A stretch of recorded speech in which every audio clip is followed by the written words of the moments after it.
Friends, meditation is an activity in which a person tries to bring his mind to a particular state of consciousness. The purpose of meditation may be to achieve some benefit, or meditation may be an end in itself. Many types of activities are understood through meditation. How do we find a solution to this problem? Long time ago, there was a king in a village. He had everything, immense wealth, good people who took care of him and followed his orders. He used to take great care of his people and never let them feel the lack of anything. That is to say, that King Shravan had everything, there was no shortage of anything, but his mind never remained focused on any one work. He found that whenever he tried to do anything, he used to get distracted somewhere and was very worried about this thing. Many times he also met the kings of his neighboring states and everyone gave him different opinions. Raja Shravan had heard about the different methods which were told and implemented them in his life, but he did not get any benefit from those methods, due to which he always remained worried. He was so worried that he often had no sleep at night. One day a news reached the ears of King Shravan that there was such an extraordinary person in his kingdom, whose words are priceless, in whose every word lies the secret of life, the truth of life is hidden, and people come from far and wide to meet that person because he solves every person's problem very simply and easily. Hearing this, King Shravan was very happy. He felt that now his questions were answered. Get him this much will go. Hearing the praise, King Shravan decided that he would immediately go and meet that person, and he would also know whether the people who were praising him so much were true or not. Early the next morning, King Shravan met that person. Set out on the way to meet the person. It was a bit long, due to which King Shravan took some rest midway. There, everyone present knew about that person. When King Shravan asked them about that person, they praised that extraordinary person a lot. We're doing it then. King Shravan thought that it seems that this person is very intelligent. He must be very educated and an influential person, otherwise everyone would not praise him so much. There is definitely something in that person due to which everyone knows him and his. Hearing the praise of the person who is praising, King Shravan's eagerness to meet that person increased further. Now King Shravan wanted to meet that person as soon as possible, due to which he started traveling further. Somehow that King Shravan, the man reached his ashram, but he did not see anyone in the ashram. There was a small garden behind the ashram. When King Shravan reached there, he saw a gardener working in the garden. His whole body was soaked in mud, there were no slippers on his feet. Was there after seeing this? King Shravan asked the gardener, where is the owner of this ashram? I have come to meet him. To this the gardener replies and says, Sir, you sit inside, I will meet him. I call, he will meet you soon. Hearing this from the gardener, King Shravan went inside the hut and sat down and started waiting for the arrival of that extraordinary person. Wait for some time. After doing this, when the extraordinary person came in front of King Shravan, he saw that it was the same person who was working in the garden. King Shravan greeted him and said goodbye to him. Said with surprise, you are the same gardener who was working outside in the garden. But this time, the gardener was standing in the form of a Buddhist monk. Then the Buddhist monk said to the emperor, Emperor, please forgive my joke. I was doing some small work in the garden. I am the gardener here, and I am the extraordinary person whom you have come all this way to meet. Please tell me the reason for your coming. On this King Shravan would say to those Buddhist monks, Hey Maharaj, I have heard that there is no person like you in this entire kingdom. I have heard your praises, I have heard many good things about you. I have also heard that whoever comes to you with his problem, you definitely solve his problem. That is why I have come here today to meet you.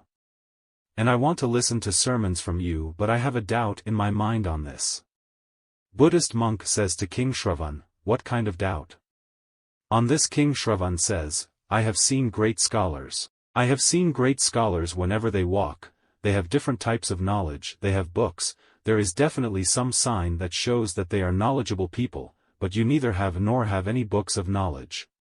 Signs of such art are visible in you, but despite that you appear very calm. Can you tell me its secret? On this the Buddhist monk started smiling and said to King Shravan, my knowledge is everywhere in this culture in the form of nature. I give my knowledge of simple and ordinary life. I take it from things only, but Maharaj, you are here. What problem are you worried about? Please explain to me the reason for your coming here." On this, King Shravan says, "O Guru, the reason for my coming here is that I could not concentrate on any work for a long time. I could have achieved that task in no time.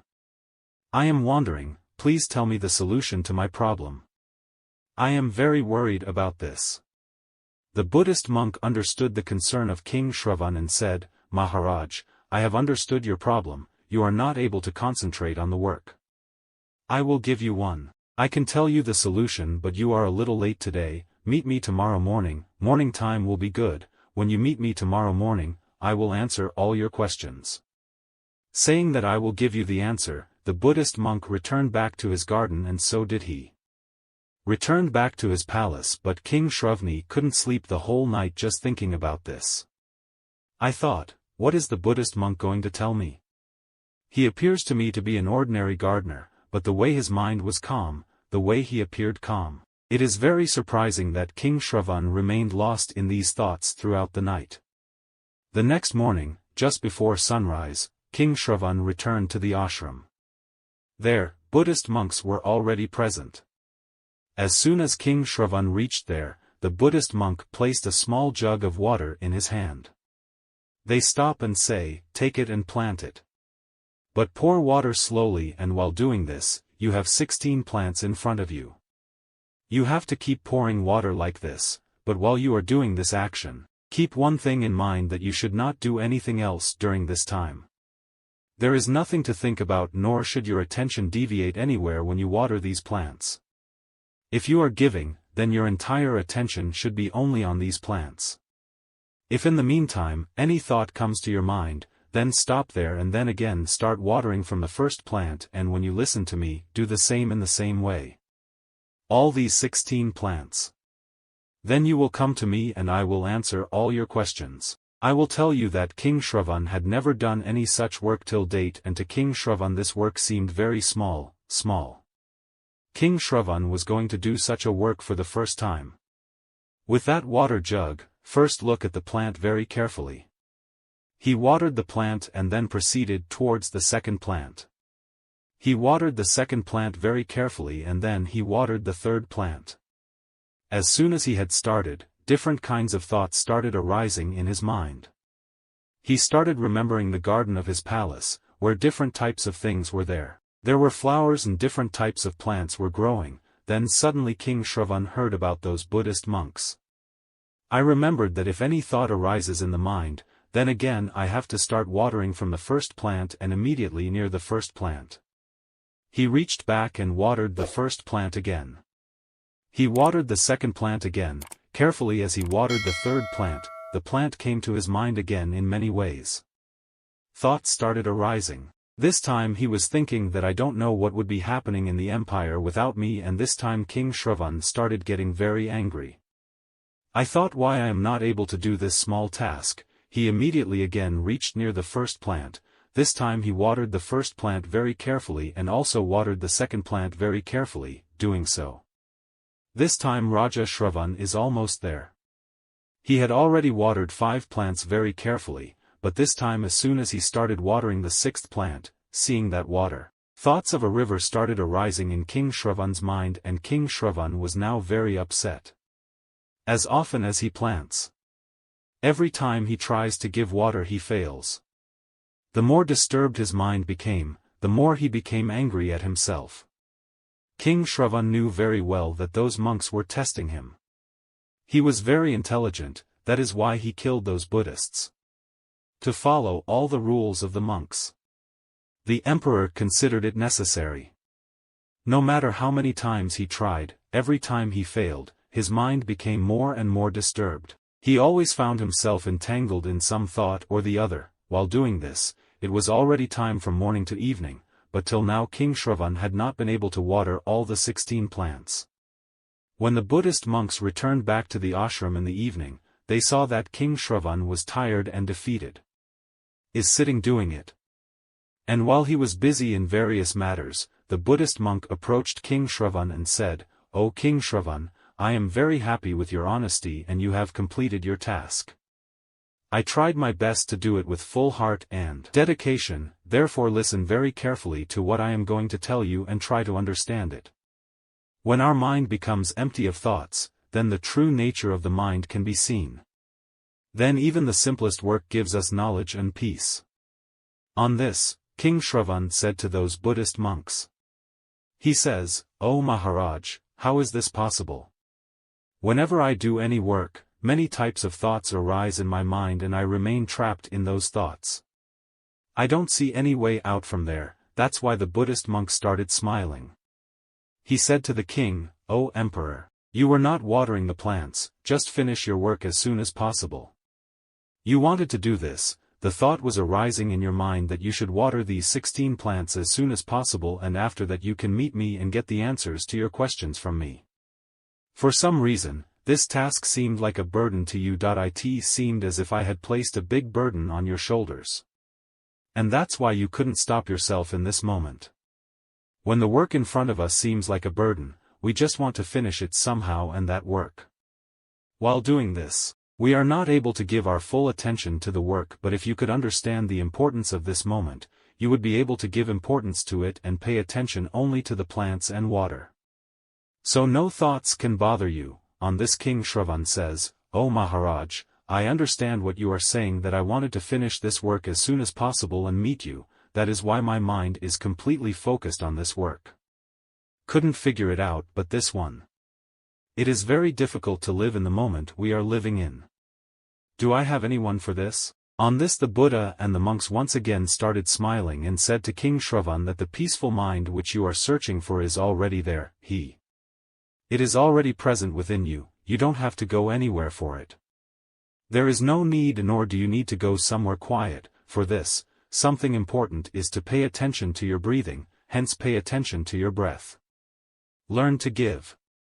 Try to observe and understand how we are inhaling and exhaling, then you will understand that your calm mind. So it remains with your breath only. After that you can do any work if you want. You can pay attention to your breathing even when you are walking or running somewhere. If you are doing any such work, then you should concentrate on your breathing or any such activity which keeps you connected to the present. Another way to do this is to spend 2-4 minutes with yourself. Pay attention to the nature around you, see what is going on around you. You will come to the present and then you should not finish your ka in a hurry. Try to do it with all your heart so that your mind will concentrate, and if your mind is focused, then you can do anything. Why not do some work, whether it is small or big, your mind will get completely absorbed in it and that work itself will provide you peace and knowledge too. At such a time, no thoughts of any kind arise in our mind. We are not able to do this, and when we do this, the doer and the deed become one and the peace within us starts appearing. We get engrossed in it. You can call it happiness or you can call it living in the present, and you can achieve this state very easily. You just have to practice Buddhism. The monks tell the king that the mind which remains calm in difficult times, does not run away from difficulties, only remains alert. That mind can overcome every difficulty, can come out of every dilemma. King Shravan should understand all these things of those Buddhist monks. "I have come." Then he paid obeisance to those Buddhist monks, and from there he returned to his palace. He started concentrating on his breathing, and gradually, due to this continuous practice, he used to do all his work with full concentration, which gave him immense peace, and he used to acquire great knowledge even from small tasks. Hence, friends, sometimes do not consider any work as a burden, because if you consider it as a burden, then you will try to remove it from yourself as quickly as possible. That is, you will try to finish it as soon as possible, but whatever work you do during this effort, it will not be possible to do it with full heart and dedication, and in such a situation, you may not even be able to complete the work you want to do. And because of this, tension also arises in your mind. We start getting worried and upset because we could not achieve the results we wanted to achieve, and most of us, people, these are the mistakes they make when they are assigned a task. They try to do something, but they want that work to be completed as soon as possible, and while doing that work, they are not able to keep themselves there but their mind. It keeps wandering somewhere else, due to which our mind starts dominating us, shows us different types of thoughts, and we keep drowning in those thoughts. We keep getting stuck, and then we find some way to get out of there. It is not visible, which creates tension in our mind, and we remain very worried. It seems that we are not able to do any work even if we want to, and we ourselves close the door which could have taken us towards the present, because that work is a burden on us. Therefore, whenever you want to start any work, concentrate your full attention on your breathing before starting it, and then, if you want, during your work also. You can concentrate on your breathing, and it is this attention to the breath that is useful to you. The focus will be shifted to whatever difficulties are arising in this task. You will solve it in a moment. No matter what adverse circumstances come your way, you will continue to complete the task with full heart and dedication. Friends, I hope you have definitely learned something from today's video. See you in the next video.